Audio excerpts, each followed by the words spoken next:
In a quiet laboratory, under lights that never sleep, a question began to whisper through the glass and steel. How human is too human?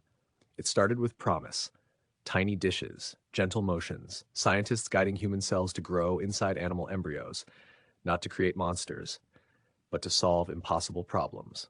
Organs for transplant, cures for diseases that hollow families, a future where waiting lists shrink and suffering loosens its grip. The room smelled of disinfectant and hope, and every careful step felt like progress. But whispers became murmurs, and murmurs became alarms. As the 2010s unfolded, the word Chimera escaped academic journals and entered headlines. Lawmakers leaned forward. Ethicists frowned. The public imagined blurred boundaries, human neurons sparking in animal brains, identities dissolving at the cellular level. Could a line once crossed ever be redrawn? Or would science keep walking because it could? Inside the labs, researchers spoke softly about safeguards, limits, kill switches, no animals brought to term, no minds awakened beyond their nature. Outside, critics countered with a deeper fear, not of what was planned, but of what might follow. Because history had taught us something unsettling. Breakthroughs rarely stop where we ask them to. Countries responded unevenly.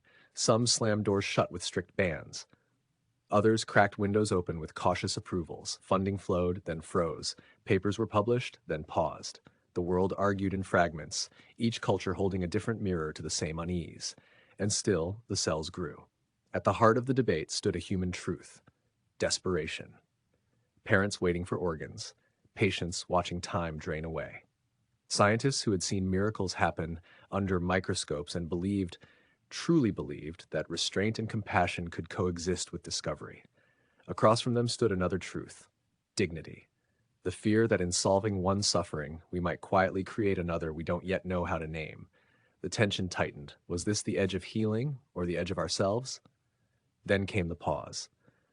International panels, ethical frameworks, a slowing of breath, not an ending, but a moment to listen, to values as old as myth and as new as gene editing.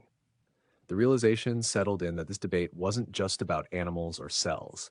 It was about who decides the future and how carefully they hold it. Because progress, when rushed, can outrun wisdom. But when guided by humility, it can learn to walk alongside it. If this story made you think, take a moment to like, share, and subscribe, and leave a comment below. Your voice helps this channel grow and keeps these conversations alive.